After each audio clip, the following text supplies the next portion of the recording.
여러분 반갑습니다. 수련회 첫째 날 오신 여러분들 정말 사랑하고 축복합니다.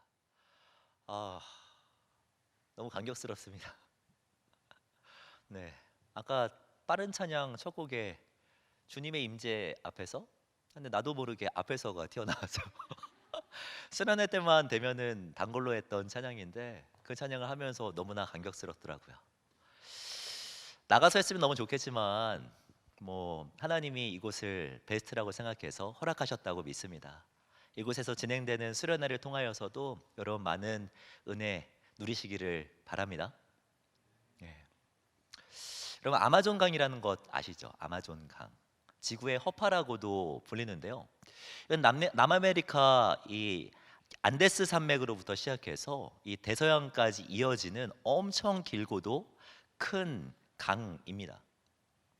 이 아마존 강이 지구의 허파라고 불리는 이유는 이 사람이 살면서 이제 탄소를 내뱉지 않습니까? 한 4년에서 5년 정도 내뱉는 그 전체 세계 전 세계 사람들이 내뱉는 그 탄소를 이 아마존 강이 머금고 있을 뿐만 아니라 이 지구에서 생산되는 그 산소의 3분의 1을 이 아마존 강이 생산해 내주기 때문입니다. 그러니까 이 온난화의 주 원인인 탄소는 들이마시고 우리가 살아가면서 필요한 공기, 그 깨끗한 산소를 내뱉어 주기 때문에 이 지구의 허파라고 이야기하는 거죠. 저는 신앙생활에 있어서 이 아마존강과 같은 곳이 있다면 예수님의 몸된 교회라고 생각을 합니다. 우리가 머물고 있는 이 교회. 탄소를 들이마시고 우리에게 필요한 산소를 공급해 주듯이 삶의 지친 모습을 가지고 교회로 모였다가 치유와 회복을 경험하고 다시금 세상으로 나가게 되는 곳, 그것이 교회여야 되지 않겠습니까? 저에게 교회에 대한 강한 인상을 준 친구가 한 명 있습니다. 제가 청년 시절에 찬양팀으로 같이 섬겼던 친구인데요, 25살 때로 기억해요. 저에게도 25살 때가 있었습니다. 근데 그 친구의 꿈은요, 호텔 매니저였습니다. 열심히 준비해서 25살이란 좀 이른 나이에 자기가 원했던 호텔에 취업하게 됐죠. 근데 직업의 특성상 교회에 이제 계속 나올 수가 없게 되자 우리 청년부에서 그 친구를 파송했던 기억이 납니다. 잘 된 일이죠. 근데 몇 주 지나지 않아서 이 친구가 다시 교회에 보이기 시작하는 거예요.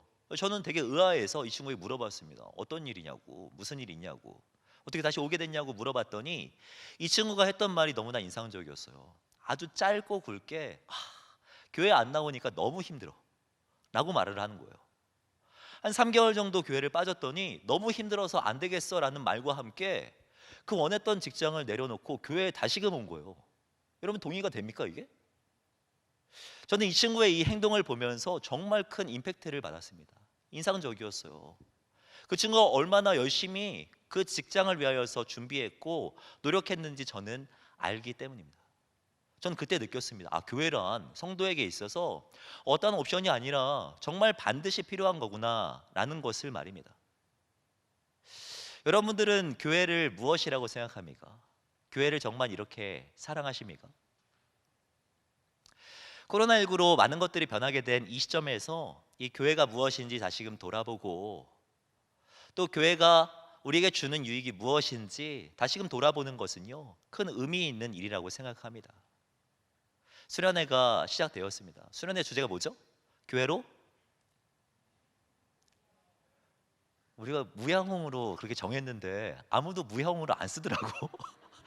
심지어 주보 광고에도 교회 공동체 그리고 섬김만 나갔어요. 여러분 우리의 주제는요, 교회로 무야홍이잖아, 그죠? 교회로 무야홍. 교회에 대해서 함께 나누어 보려고 하는데요, 여러분 정말 교회가 무엇인지 다시금 알게 되고 교회를 향한 하나님의 뜻이 무엇인지 다시금 깨닫게 되는 그런 2주 동안의 축복된 기간이 되어질 줄을 믿습니다. 그런 이 수련회를 은혜 중에 누리시는 저와 여러분들이 되기를 주님의 이름으로 축복합니다. 우리가 오늘 함께 읽은 이 말씀은요, 우리에게 정말 잘 알려진 말씀이죠. 가이사랴 빌립보라는 곳에 가서 예수님께서 제자들에게 질문하십니다. 너희는 나를 누구라고 하느냐고. 그때 베드로가 제일 먼저 이야기를 합니다. 주님은 그리스도시요 살아계신 하나님의 아들입니다라고요. 그랬더니 예수님께서 그 대답이 흡족하셨는지 17절 이하를 보면 이렇게 말씀하세요. 바요나 시몬아, 내가 복이 있도다. 이를 내게 알게 한 이는 혈육이 아니요 하늘에 계신 내 아버지시니라. 또 내가 내게 이르노니 너는 베드로라. 내가 이 반석 위에 내 교회를 세우리니 음부의 권세가 이기지 못하리라 라고 말씀하셨다는 겁니다. 성경은 66권, 66권 전체 중에 중요하지 않은 말씀 하나도 없겠지만 오늘 본문은요 정말 특별하다고 할 수 있습니다. 특별한 이유는 두 가지예요. 첫 번째는 무엇이냐면 예수님께서 흡족해 하시는 신앙 고백이 무엇인지 가르쳐주고 있기 때문입니다. 여러분, 예수님이요 제자들의 어떠한 고백에 이렇게 찐텐 터지신 적은 단 한 번도 없어요. 야, 너 정말 복 있다 막 감탄하면서 반응했던 적 성경에 별로 없습니다. 아니, 거의 없을걸요? 우리는 본문을 통하여서 예수님께서 흡족하시는 신앙 고백이 무엇인지를 알 수 있죠. 하지만 아쉽게도 오늘 우리가 함께 나누고자 하는 주제는요 이것은 아닙니다. 제가 한참 전부터 이 본문을 정하고 말씀을 준비하고 있었는데 지난주 금요일로 기억해요. 정규진 선교사님이 오셔가지고 이 본문으로 설교를 하시는 거예요. 여러분, 설교자가 본문이 겹칠 때 상당히 당황스럽거든요. 근데 다행히도 우리 선교사님께서는요 이 앞에 있는 이 주제에 맞춰가지고 설교를 하셨더라고요. 예수님이 흡족해 하시는 신앙 고백이 무엇인지 궁금한 청년들이 계시다면 유튜브 서울홍성교회 6월 25일 너희는 나를 누구라느냐 콘텐츠가 아니죠. 설교 영상을 보시기 바랍니다. 그리고 아직도 안 한 분들을 위해서 구독과 좋아요를 부탁드려요. 여러분, 오늘 본문이 중요한 이유 두 번째는 무엇이냐면 예수님께서 교회에 대해서 직접 언급하신 이것 때문입니다. 교회에 대해서 예수님이 되게 많이 말씀하셨을 것 같은데 사실 복음서를 전체를 보아도 교회에 대해서 이야기하신 것은 딱 두 번밖에 없어요. 심지어 두 개 중에서 교회에 대한 어떠한 설명을 담고 있는 본문은 오늘 본문이 유일합니다. 우리가 집중해 보기를 원하는 것은 바로 이것입니다. 예수님께서 교회에 대해서 무엇이라고 말씀하셨는지, 또 교회와 우리를 향한 하나님의 뜻이 무엇인지를 우리가 함께 살펴보기를 원하는 거죠. 첫 번째, 교회에 대해서 알아야 할 교훈은 무엇이냐면 교회란 신앙 고백 위에 세워졌다라는 것입니다. 우리 수련회니까 한번 같이 읽어볼까요? 첫째, 시작. 교회는 신앙 고백 위에 세워졌다. 베드로가 신앙의 고백을 하자 예수님은 이런 말씀을 하세요. 18절을 보면 너는 베드로라 내가 이 반석 위에 교회를 세우리니 라고 말씀하시죠. 교회가 어디 위에 세워졌다라고 말씀합니까? 반석 위에 교회를 세울 것이라고 말씀합니다. 여러분, 반석이 무엇을 의미합니까? 천주교에서는요 이 반석을 베드로라고 하는 한 인간으로 해석합니다. 그래서 베드로의 후계자인 교황들 위에 교회가 있다라고 그렇게 주장을 해요. 그래서 교황의 권위가 그렇게 대단한 겁니다. 근데 조금만 생각해 보면 이 주장이 틀린 주장이라는 것을 알 수가 있어요. 초대교회 최고의 권위자는요 베드로가 아니라 야고보입니다. 베드로는 그때 그렇게 막 교회에 있어서 핵심적인 인물은 아니었어요. 또 원어를 보게 되면 이 반석이라고 하는 이 단어는요 이 문법적으로 앞에 있는 베드로를 수식할 수 없게 되어 있어요. 예수님이 이 표현을 하실 때 베드로를 가리키는 것이 아니라는 것입니다. 그렇다면 반석은 무엇입니까? 반석은 인간 베드로가 아니라 베드로가 한 신앙 고백이라고 할 수 있는 거죠. 주는 그리스도시요 살아계신 하나님의 아들입니다 라는 이 신앙 고백 위에 예수님은 교회를 세우겠다라고 지금 말씀하고 있는 것입니다. 우리는 교회를 생각할 때 어떤 건물이나 형태를 생각하잖아요. 그렇지 않습니까? 그런데 정말 교회에 있어서 핵심은 신앙 고백입니다. 모습은 다를 수 있어요. 형태는 다를 수 있어요. 하지만 예수님을 그리스도로 믿고 인정하고 베드로와 같이 고백하고 있다면 그 자체가 교회라고 할 수 있는 거죠. 사도 바울도 동일하게 생각했습니다. 사도 바울도 교회가 건물이 아니라 어떠한 성도들의 모임이라고 생각했던 것을 볼 수가 있습니다. 고린도전서 1장 말씀인데요.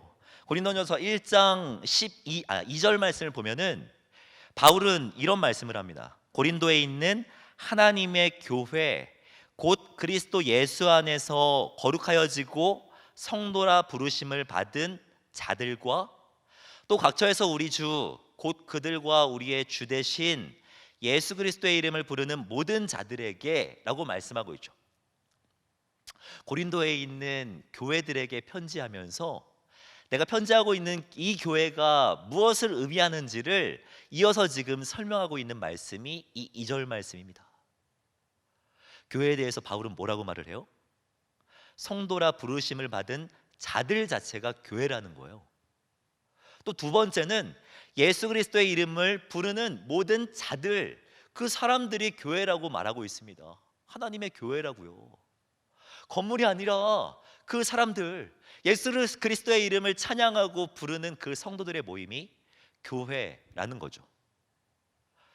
제가 신대원에서 한 수업을 들을 때 어떤 한 원우가 정말 궁금했나 봐요. 갑자기 뜬금없이 이런 질문을 하더라고요. 살아가면서 많은 교회들을 보게 되는데 어디까지를 같은 교회로 보아야 합니까? 라고 질문한 거예요.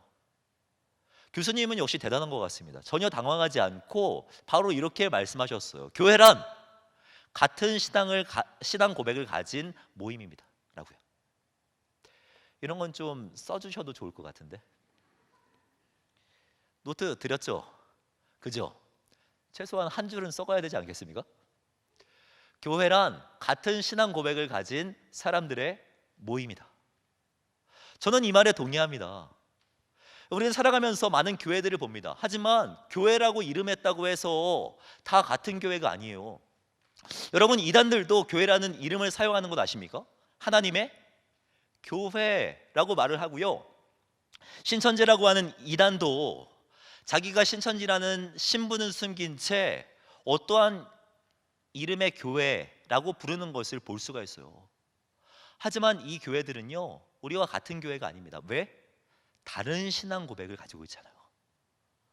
예수님을 그리스도라고 믿는 사람들이 아니라 어떤 한 사람을 그리스도 구주라고 믿는 사람들이기 때문에 같은 교회라고 할 수가 없는 거예요. 교회라는 이름으로 모였다고 할지라도 교회가 아닐 수도 있습니다. 매번 모여가지고 야, 이번 주에 3,300 갔던데? 할렐루야.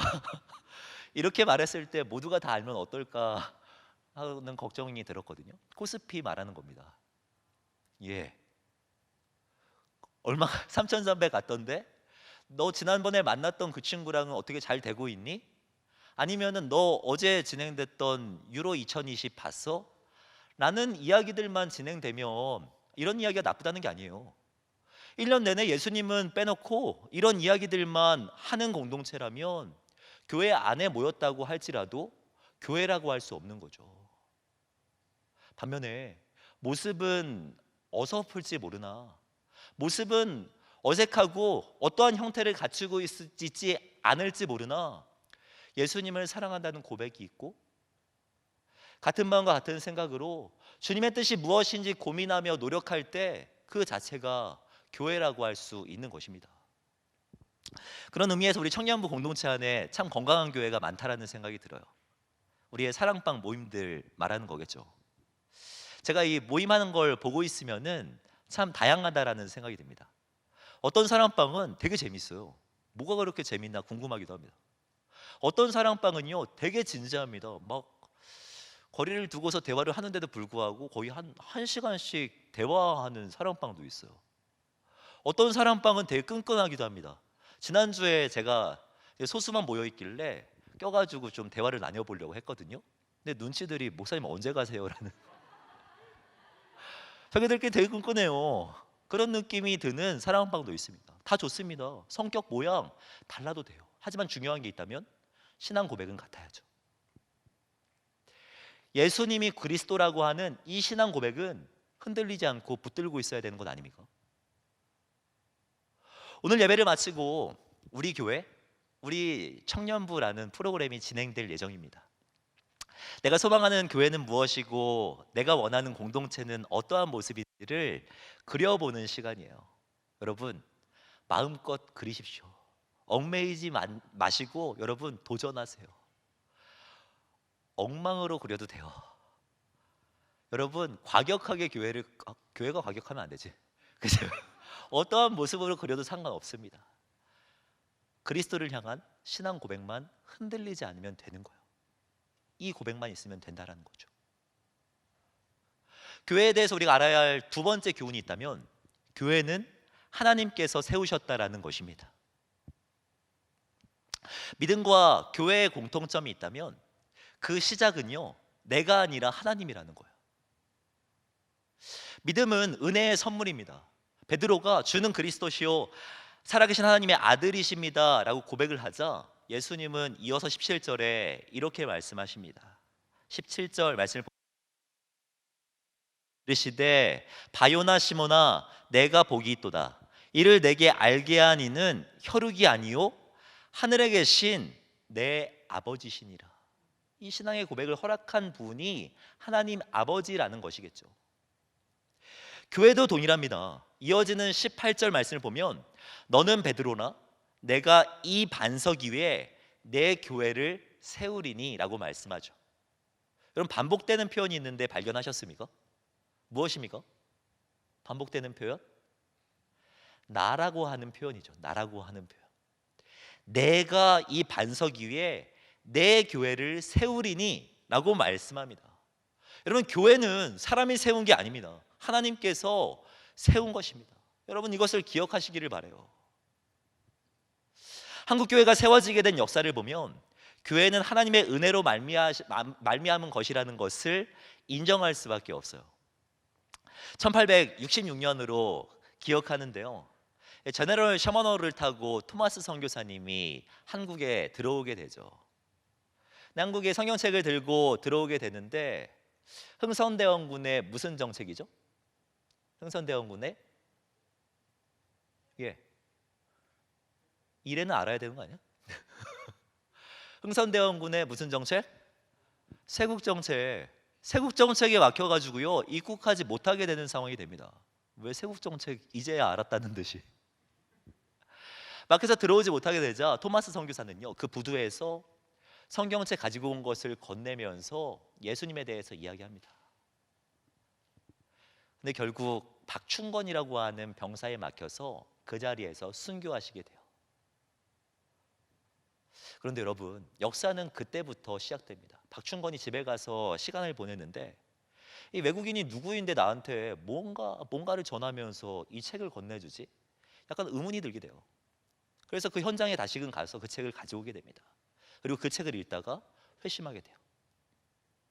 너무 좋아서 근처에 살던 12살 최치량이라고 하는 이 어린이에게 이 책을 건네줍니다. 근데 이 책은 금서였거든요. 가지고 있으면 안 되는 책이었습니다. 이 어린이였던 최치량은요 옆에 살고 있었던 영문주사 박영식이라고 하는 사람에게 이 책을 건네주게 됩니다. 근데 당시는 종이가 되게 귀했잖아요. 그래서는요 자기 집에 있는 내벽을 도배하기 위하여서 그 성경책을 뜯어서 도배를 하게 돼요. 도배를 다 끝나고 나서 시간들을 보내는데 밥 먹을 때에도 무엇이 보입니까?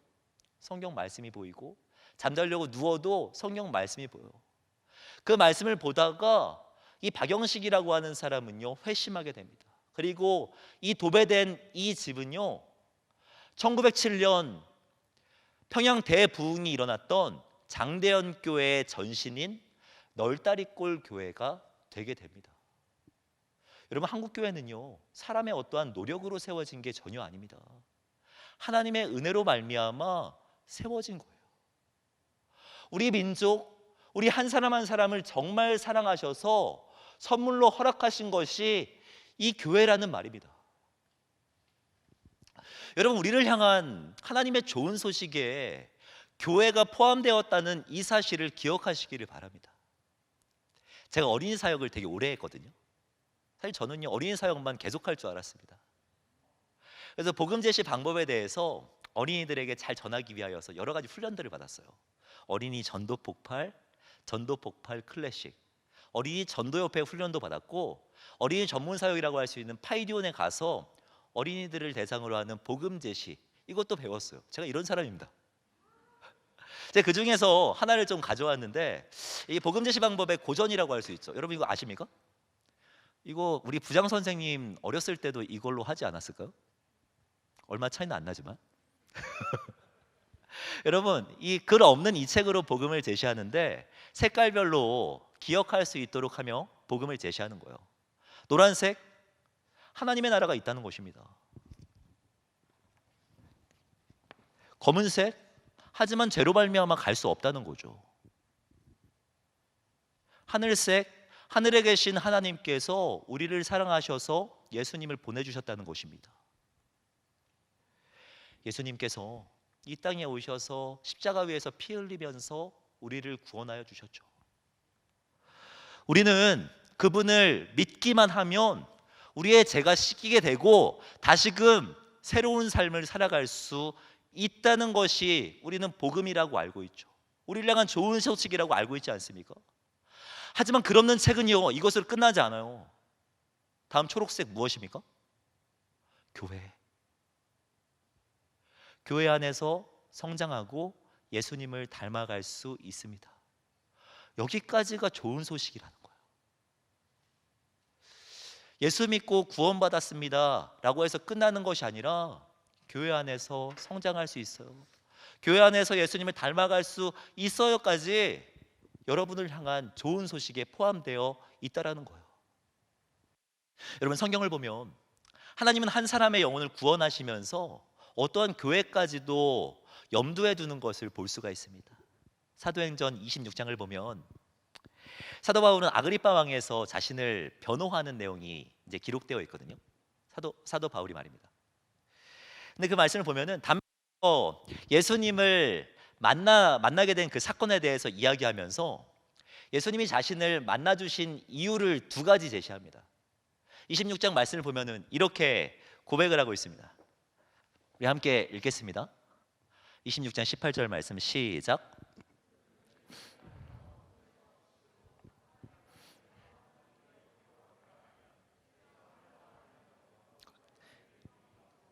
기업을 얻게 하리라 하더이다. 사도 바울은 자신을 변호하면서 다메섹에서 예수님이 나를 만나 주신 이유에 대해서 두 가지를 설명하고 있는 거예요. 첫 번째는 무엇이냐면 사탄의 권세에서 하나님께로 돌아오게 하기 위해서 나를 구원하셨다는 거예요. 뿐만 아니라 두 번째 나를 만나 주신 이유가 있는데 죄사함과 나를 믿어 거룩하게 된 무리. 거룩하게 된 무리 누구를 말합니까? 무엇을 말해요? 교회를 말하는 거죠. 이 교회 안에서 기업을 얻게 하기 위하여서 사도 바울을 만나 주셨다라고 지금 이야기하고 있는 겁니다.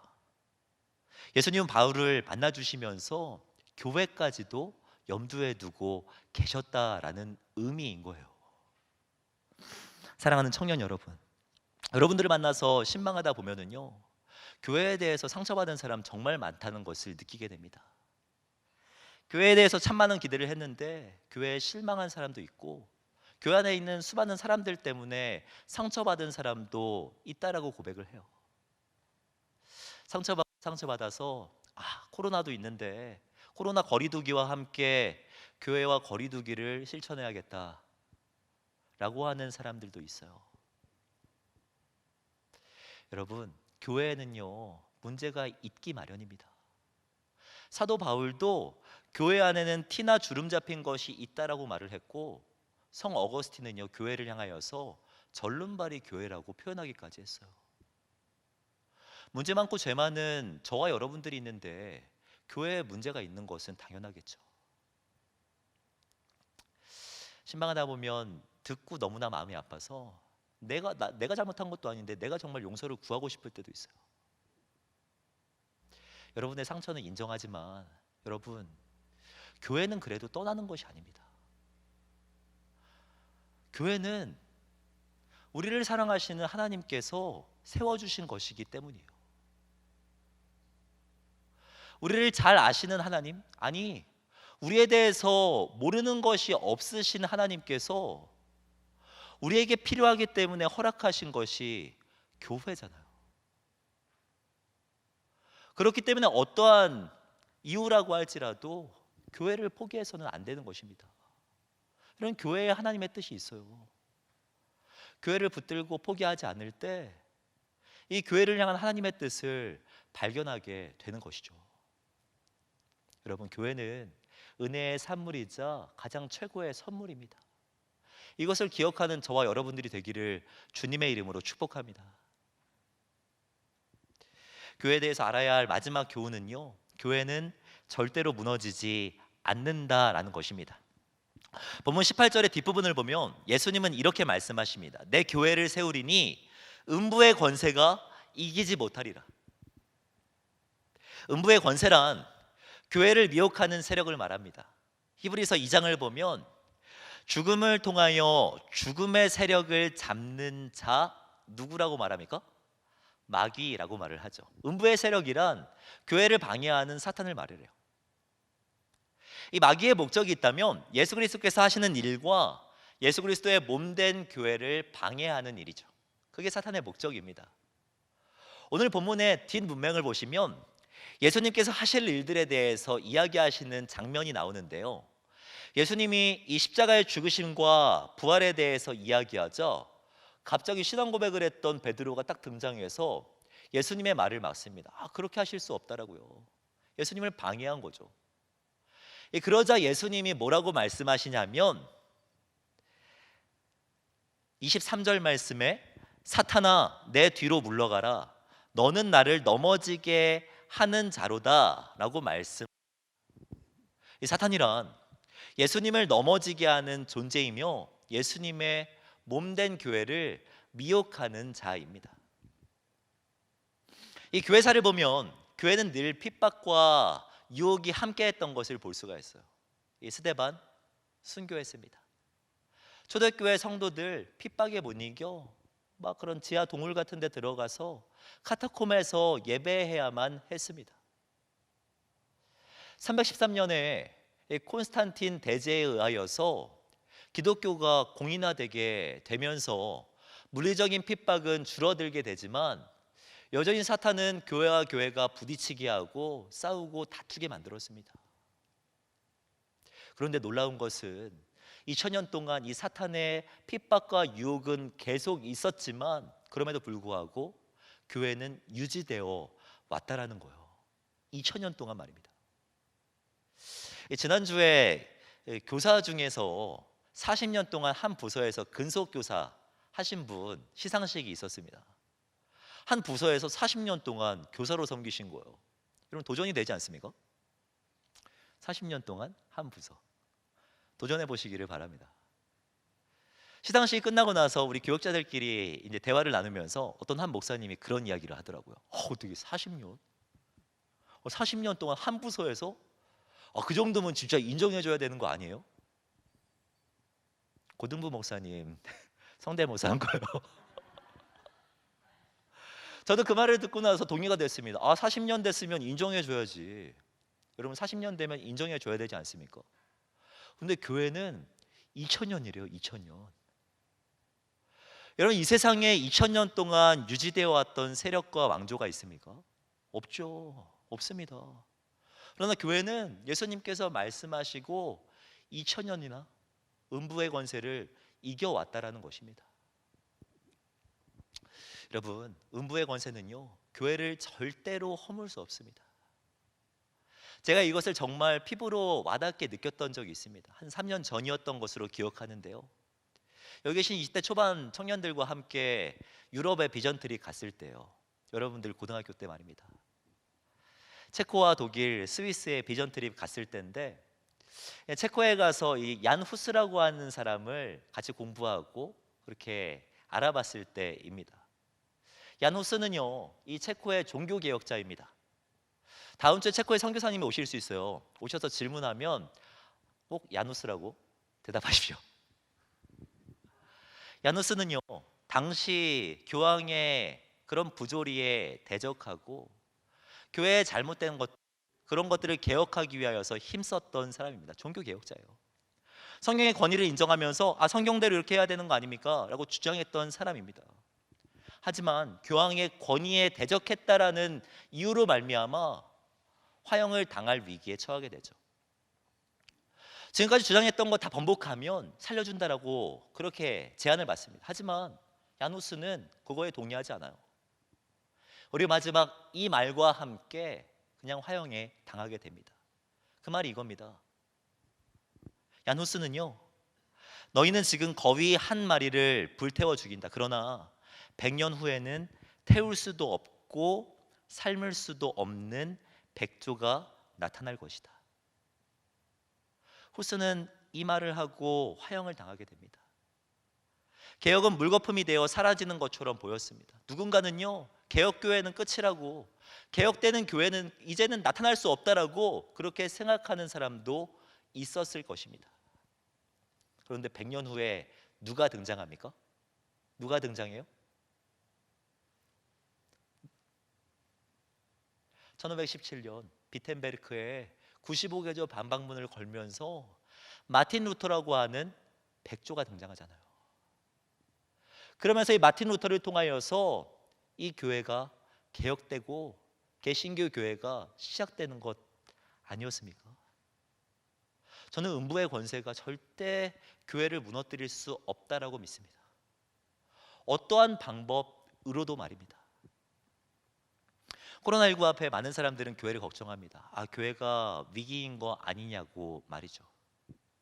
실제로 많은 설문을 보면은 이 기독교인들에 대한 인식이 정말 바닥을 치는 것을 볼 수가 있어요. 여러분, 철저하게 회개해야 될 때라고 생각합니다. 마틴 로이드 존스 목사님이 이야기했던 것처럼 지금은 노래할 때가 아니라 철저하게 회개해야 할 때라는 말에 동의합니다. 누군가 교회에 대해서 뭐라고 하면 당분간은 그냥 잘못했다고 하세요.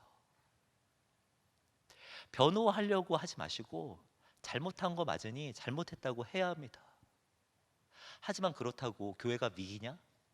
저는 절대로 그렇다고 생각하지 않아요. 왜요? 음부의 권세는 교회를 무너뜨릴 수 없기 때문에. 2000년의 역사 동안 위기라고 판단되어지는 일들은 계속해서 있었습니다. 하지만 예수님에게도 그것이 위기였을까요?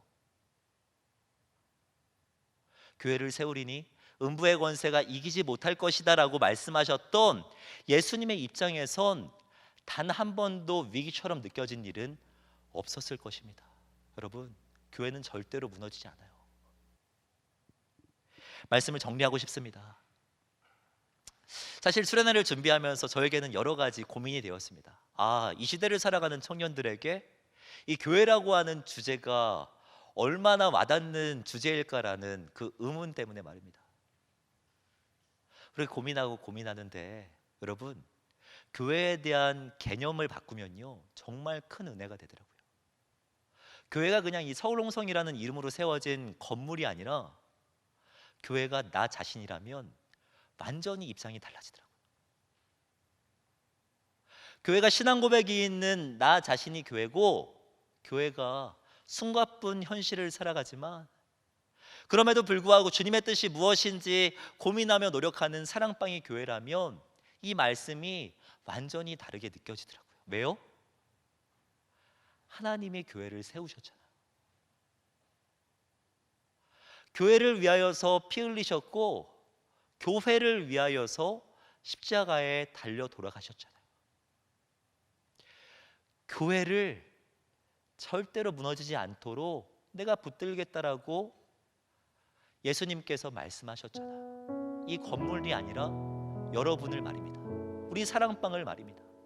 나 한 사람, 우리 공동체를 말입니다. 여러분, 이 교회에 대한 말씀은요 단순히 그냥 형식적인 교회, 유형화된 교회를 이야기하는 것이 아니라 여러분들을 향한 사랑의 표현이에요. 내가 너희들을 세웠다. 내가 너희들을 위하여서 피 흘렸다. 내가 너희들이 음부의 권세 가운데에서도 버티도록 지켜주겠다라는 약속의 표현이라는 것입니다. 여러분, 교회를 포기하지 마십시오. 교회를 향한 하나님의 계획을 통하여서 하나님의 사랑을 발견하는 저와 여러분들이 되기를 바랍니다.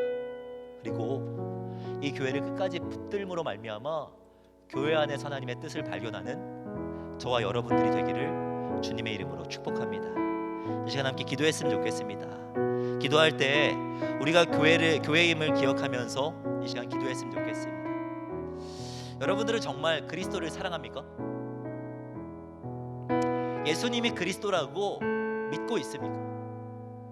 예수님이 나의 주님이라고 신뢰하고 있습니까? 그렇다면 여러분이 살아있는 교회예요. 여러분들 자체가 교회이자 여러분들이 모인 이곳이 교회입니다.